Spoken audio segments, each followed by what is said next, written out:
राधे राधे। कैसे आप सब लोग? आशा करते हैं आप सब लोग ठीक होंगे। तो आज हम एक और नई वीडियो लेकर आए हैं आज जो आप लोगों के लिए बहुत ही लाभकारी सिद्ध होने वाली, खासकर शादीशुदा लोगों के लिए ये वीडियो बहुत लाभकारी है। जो लोग शादी के बाद अपनी पत्नी को बदलना चाहते हैं, ये वीडियो सिर्फ उन्हीं के लिए है। राधे राधे सभी को, जय श्री कृष्णा। तो चलिए अनिरुद्ध जी के द्वारा बताई गई बातों को ध्यान में रखते हुए वीडियो को शुरू करते हैं। राधे राधे सभी को, जय श्री कृष्णा।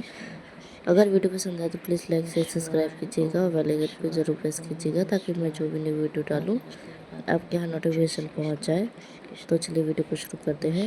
और राधे राधे सभी को, जय श्री कृष्णा। प्लीज़ वीडियो को अंत तक जरूर देखिएगा और प्लीज़ सपोर्ट कीजिएगा।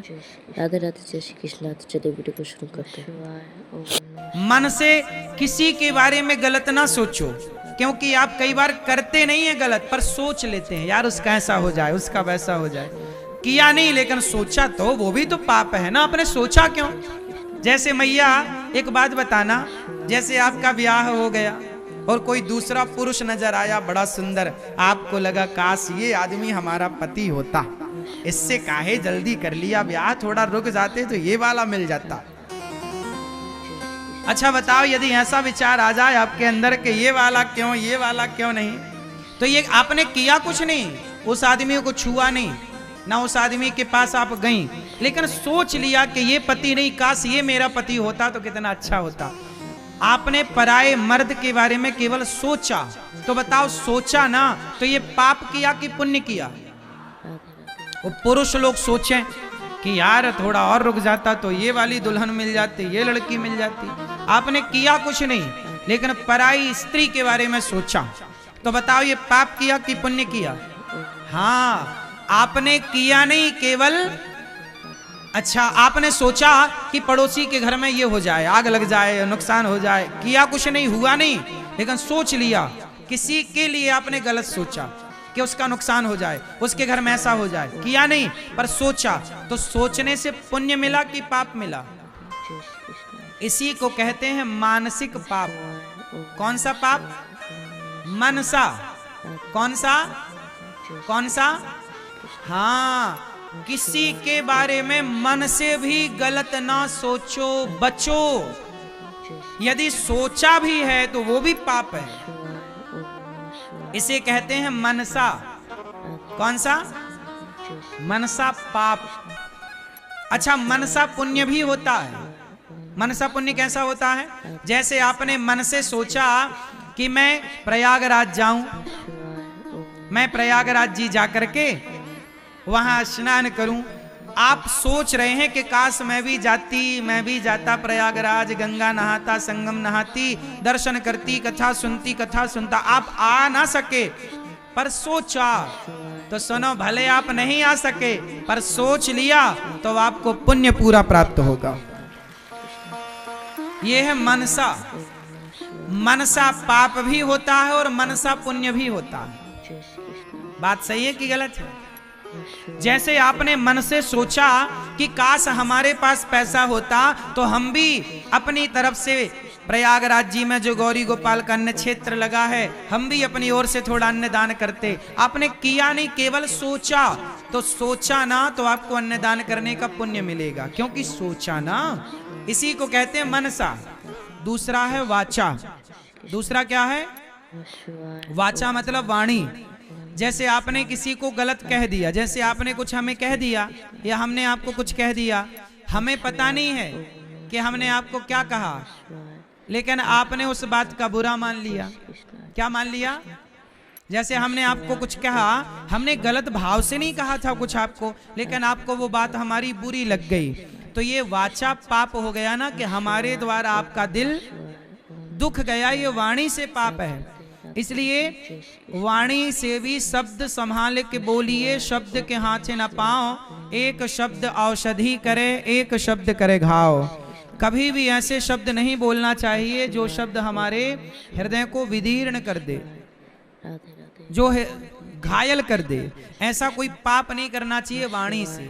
कभी वाणी का अपराध नहीं होना चाहिए। किसी संत को, किसी साधु को गलत शब्दों का प्रयोग नहीं करना चाहिए। कई बार ऐसा होता है कि आप लोग जानते नहीं हो संतों के बारे में, और संतों की बैठ के बुराई करते रहते, अरे वो संत तो ऐसे हैं, वो संत तो ऐसे हैं। आपने थोड़ी जान रहे हो कि वो संत कैसे हैं। अब सोचिए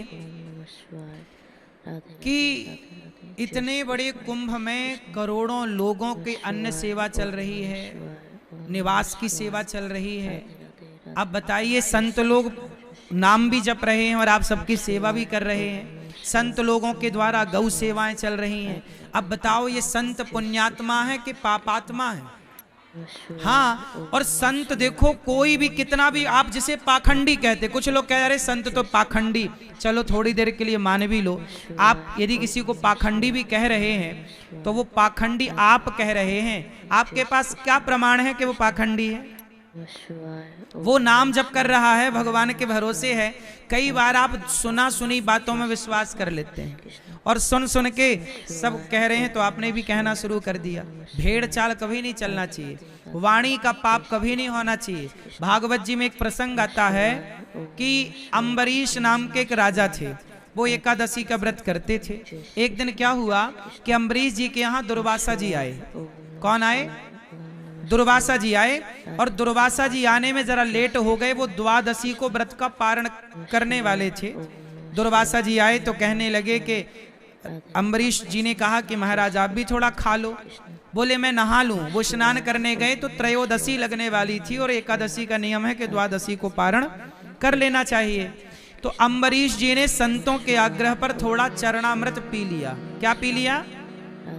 जब चरणामृत पिया तब तक दुर्वासा जी आ गए। दुर्वासा जी ने कहा, वाह तू राजा बड़ा भक्त हो गया है, बड़ा समझदार हो गया, बिना संतों को भोजन कराए भोजन करता है। अब तो संत आग बबूला हो गए। देखिए, दुर्वासा जी भी इतने बड़े संत हैं, दुर्वासा जी भी इतने बड़े भक्त हैं, लेकिन वो भले संत भले भक्त हैं, पर उनके द्वारा एक भक्त का तिरस्कार हो रहा। अम्बरीश जी का वो भरी सभा में क्या कर रहे हैं? अपमान कर रहे हैं। अम्बरीश ने तो कोई उत्तर नहीं दिया, हे प्रभु अपराध हो गया, लेकिन अम्बरीश की जगह भगवान ने उत्तर दिया। सुदर्शन भगवान पीछे पड़ गए। दुर्वासा जी को त्रैलोक में कोई बचाने वाला नहीं मिला। भगवान ब्रह्मा के पास गए, भगवान शिव के पास गए, मना कर दिया कि दुर्वासा जी आपने हमारा अपराध किया होता तो क्षमा करते। तब नारायण भगवान के पास गए, हे भगवान श्रीमन नारायण, ये सुदर्शन तो आपका है, आप बचाइए, देखो हम मर जाएंगे। जला रहा है सुदर्शन चक्र, क्योंकि हमने एक भक्त का अपमान कर दिया। तब भगवान बोले कि दुर्वासा जी, अहम भक्त पराधीना यस्वतंत्र वध्वजा, आपने हमारा अपमान किया होता तो हम आपको अवश्य क्षमा करते। आपने हमारा अपमान किया होता तो हम आपको अवश्य क्षमा करते, पर आपने हमारे भक्तों का अपमान किया है। भगवान बोले, जिस अम्बरीश जी का अपमान आपने किया है, आप उन्हीं अम्बरीश जी की शरण में जाइए। तब दुर्वासा जी भागे भागे अम्बरीश जी की शरण में आए और कहा कि मैंने तुम्हें भला बुरा कहा, अम्बरीश क्षमा करो। तब अम्बरीश जी दुर्वासा जी के चरणों में गिरकर सुदर्शन भगवान से क्षमा मांगी। तब सुदर्शन भगवान ने शांति ग्रहण की। तब दुर्वासा जी बचे। इस पूरी कथा से ये समझ में आया कि कई बार आप जाने अनजाने में जो वाणी से पाप करते हो ना, किसी को भी कुछ कह देते हो, जो मन में आया बोल दिया। आप तो बोल करके भूल गए, लेकिन जिसे बोला है क्या वो भूला होगा? इसलिए कहता हूं, वाणी को जरा संभालो और संतों का अपमान वाणी से ना हो, वरना भगवान कहते हैं तुम मुझे लात मारोगे सह लूंगा, पर मेरे भक्तों को यदि तुमने अपमानित किया तो मैं बर्दाश्त नहीं करूंगा। रावण ने क्या किया? विभीषण को लात मार दिया। और जब रावण ने विभीषण को लात मारा तो क्या हुआ? रावण का सर्वनाश हो गया। हाँ या ना? रावण जब ही विभीषण त्यागा, भयउ विभव बिनु तब ही अभागा। रावण ने जब विभीषण का त्याग किया तो रावण उसी क्षण अभागी हो गया,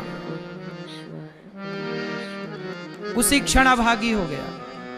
इसलिए मेरी माँ, एक बात कहूं, कुछ भी बोलने के पहले 100 बार सोचा करो कि जो आप चाहे आप अपनी सास को बोलो, चाहे आप अपनी बहू को बोलो। अच्छा ये बताओ, आपने अपनी जेठानी को गलत शब्द कह दिया, तू ऐसी है तू वैसी है, या जेठानी ने देवरानी को, या सास ने बहू को, आपने तो बोल दिया ना। लेकिन कई बार शब्द बहुत परेशान करते हैं कि नहीं, दिल दुखाते हैं कि नहीं। आपके कहने से कई बार सामने वाला रोने लग जाता है। ये बात सही है कि गलत है? इसका मतलब आपके शब्दों ने रुला दिया कि नहीं? अब बताइए कि चाहे दिल जेठानी का दुखा हो या देवरानी का, दिल चाहे सास का दुखा हो या बहू का, पर दिल तो दुखा ना। हाँ या ना? किसके कारण दुखा? आपके शब्दों के कारण। तो वो पाप हुआ कि नहीं? बोलो मेरी माँ, वो पाप हुआ कि नहीं? इसलिए ये वाणी का पाप है, मनसा वाचा। ये कौन सा पाप है? ये वाचा पाप है। वाचा मतलब वाणी का। इसलिए कहता हूं वाणी से सदा सीताराम सीताराम कहो, राधे कृष्ण कहो, जय श्रीमन्नारायण कहो। संतों की सदा आप अच्छी कथाएं सुनो, अच्छी कथाएं कहो अपनी वाणी से। भगवान के भक्तों की कथाएं सुनो कानों से और भक्तों की कथाएं कहो। तो ये वाणी से पाप ना करो। तो वाणी के पाप से बचोगे ना? बोलो हाँ के ना? कौन से पाप से बचोगे? कुछ भी कहने से बचो। आप किसी को कुछ ना कहो। मैं क्यों आपसे ऐसा शब्द कहूं कि आपका दिल दुख जाए? मैं 7 दिन के लिए प्रयाग आया हूं, मैं काहे किसी का दिल दुखाऊं? मैं सदा आपसे अच्छी बातें करके आपको प्रसन्नता देने का प्रयास करूंगा। क्यों मैं गलत कहूं? ये जीवन थोड़ा है, मैं कम मर जाऊं कौन जानता है? मैं कम जीवन में क्यों आपका दिल दुखा के जाऊं? मैं क्यों इन्हें गलत कहूं? क्यों आपको गलत कहूं? कह के भी मैं क्या पालूंगा? कौन सा धन्ना सेठ बन जाऊंगा? मैं किसी को गलत कहूं तो क्या होगा? मेरे कहने से वो सही तो नहीं हो जाएगा ना। इसलिए मैं कह के पाप क्यों लादूं अपने माथे? तू भैया है सो है। नीम कड़वी है, मीठी तो नहीं हो सकती। गन्ना मीठा है, कड़वा तो नहीं हो सकता। मेरा धर्म है समझाना, मैं आपको समझा ही तो सकता हूं। इसके आगे मैं क्या कर सकता हूं? मैं चुप हो सकता हूं। इसलिए वाणी के पाप से बचिए, मनसा वाचा। तीसरा पाप है कर्मणा। क्या पाप है मेरी मां? इसलिए दास अपनी वाणी से सदा आपको कथा सुनाने का प्रयास करता है। और शरीर से मैं इस हाथ से, ये हाथ दिया भगवान ने, मैं किसी को थप्पड़ नहीं मारता। मैं सदा इन हाथों को माताओं के, वृद्ध माओं के पांव की तरफ बढ़ाकर माताओं के चरण सेवा करता हूं। हाथ दिए हैं। अच्छा एक काम करो मैया, आज मैं आपको एक मंत्र बताऊं। यदि आपने वाणी से किसी का दिल दुखाया है तो मैं एक छोटी सी बात कहूं, मानोगे? आज से रोज सबको, सबसे क्षमा मांगा करो, सबको सॉरी कहा करो। क्या कहोगे? बोलिए सॉरी। बोलो मेरी माँ। सबसे क्षमा मांगो। अच्छा ये बताओ, सबसे क्षमा मांगना सही है कि गलत है? बोलो। यदि मेरी वाणी से आपका कोई दिल दुखा हो तो मैं आपसे क्या करूं मैया? मैं आपका बेटा हूं, मेरी वाणी से कोई अपराध बना हो तो क्षमा कर दीजिए। सोने के पहले एक बार भगवान से क्षमा मांगिए। हे विधाता, जितना आपका चिंतन करना, ये साधु जन जितना चिंतन करते हैं हम आपका ध्यान नहीं कर पाते। हे प्रभु हमें क्षमा करिए। आपने हमें देखने को आंखें दी, सुनने को कान दिए, बोलने को वाणी दी, फिर भी हम आपका चिंतन नहीं कर पाए। हे भगवान हमें क्षमा कर दीजिए, हमने आपको समय नहीं दिया। रोज भगवान से क्या मांगोगे? बोलो क्या मांगोगे? हे विधाता आप हमें क्षमा कीजिए, हम आपका उतना भजन ना कर पाए। आपने हमें जितना भगवान ने देखने को आंखें दी, सुनने को कान दिए, चलने को पांव दिए, जितना ईश्वर ने दिया है, क्या हम कभी उनका ऋण चुका पाएंगे? नहीं चुका पाओगे तो कम से कम ईश्वर से सॉरी तो कह लो। हे भगवान, हे प्रभु, आपसे हम क्षमा मांगते हैं। क्या मांगोगे? अच्छा, रात को सोने से पहले ना पत्नी से भी क्षमा मांगनी चाहिए।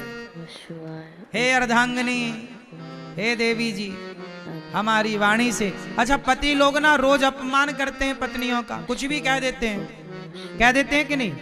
कई बार पुरुष कुछ भी कह देता है, पत्नी अकेले में जाके रो लेती है, सामने रोती भी नहीं है। आपकी वाणी इतना प्रभाव डालती है कि पत्नियां आपकी वाणी से रो पड़ती हैं। ये बात सही है कि गलत है? बोलो। तो क्या कभी पुरुष को क्षमा नहीं मांगनी चाहिए? पत्नी के भीतर भी तो परमात्मा ही बसते हैं, सब में ईश्वर है, तो पत्नी में भी तो भगवान है। और किसी का भी दिल दुखता है ना, तो वो भगवान का ही दिल दुखता है, ये मानना चाहिए। क्योंकि सब में कौन है? बोलो मेरी माँ।